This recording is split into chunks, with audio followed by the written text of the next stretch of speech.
Je voulais vous demander, comment vous en êtes venu à la culture burgonde? La culture burgonde? Je savais même pas qu'il y en avait une. Alors c'est à la fois un peu dur, mais un peu vrai aussi comme jugement. Mais alors que sait-on de la culture burgonde? L'archéologie funéraire témoigne d'un art typiquement germanique que l'on retrouve chez les Francs ou les Alamans par exemple. Des plaques boucles de ceinture en orfèvrerie cloisonnée, des fibules en forme de chevaux ou d'oiseaux, etc. Ce qui les distingue des Francs par exemple, ce serait la pratique de la déformation crânienne, mais d'autres peuples germaniques de la même époque la pratiquaient.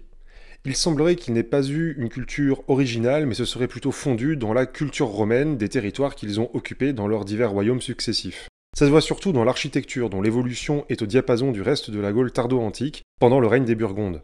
Ils étaient en effet une minorité guerrière itinérante et peut-être même sans unité ethnique.